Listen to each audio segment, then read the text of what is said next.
안녕하세요 여러분, 마인드 코치 로지아입니다.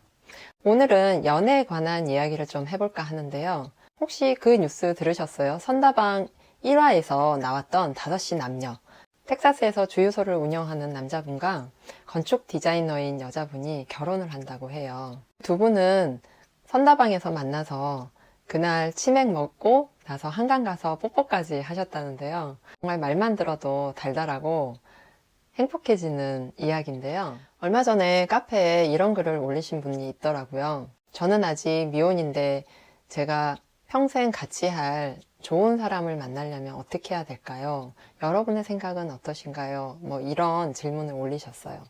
근데 좋은 사람이란 어떤 걸까요? 굉장히 막연하죠.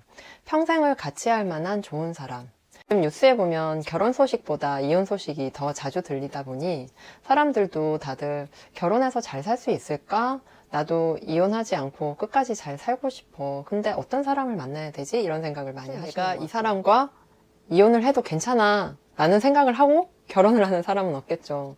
결혼을 할 때는 대단한 결심을 했을 거고, 그리고 어느 정도 마음에 확신도 있어서 이 사람이랑 내가 같이 잘 삶을 꾸려나가야겠다 이런 생각에 결혼을 했겠지만, 성격 차이라는 이유로 헤어지고 또 서로 각자의 길을 가게 되는데요. 이혼이 꼭 나쁘다 이런 것보다 어떻게 보면 두 사람을 위해서 최선의 선택이겠지만, 나쁘고 좋고를 떠나서 아픈 건 어쩔 수 없는 일이잖아요. 그래서 가급적 이혼하지 않고 같이 살 수 있으면 더없이 좋겠죠.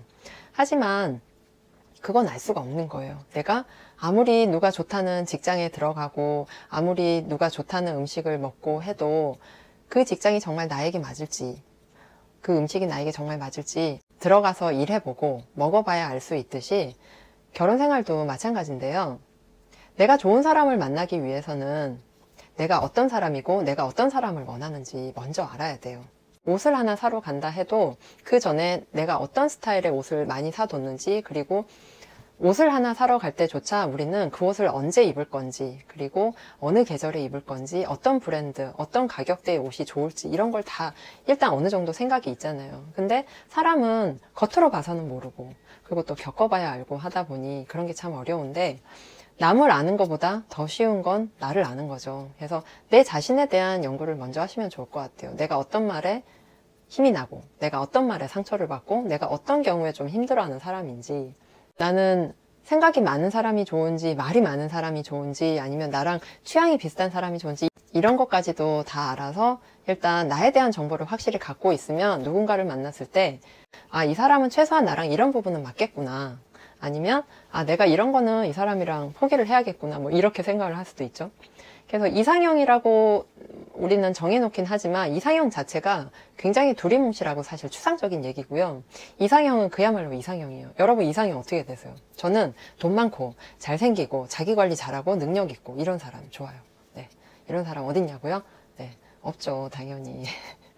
이상형은 그냥 이상형으로 남아있는 것 같고, 좋은 사람이라기보다는 나에게 얼마나 맞냐, 그리고 내가 그 사람한테 얼마나 맞춰줄 수 있느냐, 좀 나와 잘 조율할 수 있는 사람, 이런 정도가 가장 저랑 잘 어울리는 사람인 것 같아요. 그래서 우리는 다른 점에 이끌려서 결혼하지만 사실 결혼하고 나서는 그 다른 점이 좀 이질감으로 느껴질 수도 있어요. 그래서 가능하면 나와 좀 닮은 사람을 만나시는 게 좋지 않나 싶고요.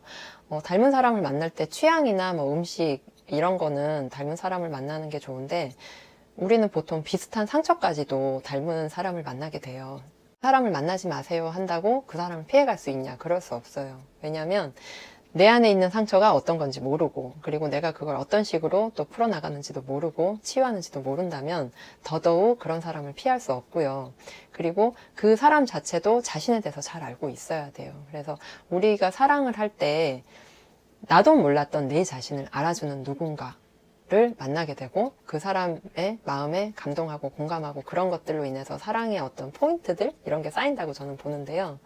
그건 살아가면서도 사실 똑같은 것 같아요. 나의 상태나 나의 성격이나 이런 거는 단정할 수 없잖아요. 어떤 환경에 의해서든지 나이가 들어감에 따라서 어떤 직업에 따라서 계속 또 변할 수도 있기 때문에 그 사람의 전부를 알 수도 없고 나의 전부도 알 수 없지만 최소한 지금까지의 나의 상태, 아니 지금 이 순간에 내가 어떤 사람인지만 어느 정도 알아도 내가 연애하거나 결혼을 결정할 때 훨씬 더 수월하지 않을까 싶습니다. 그렇게 나에 대한 연구를 하다 보면요, 사람 보는 눈도 자연스럽게 생기겠죠. 꼭 연애나 결혼이 아니더라도 뭐 친구도 그렇고요, 직장 내 동료 관계도 그렇고, 또 아니면 다른 인간관계에서도 여러분 자신을 연구하는 건 많은 도움이 될 거라 생각합니다.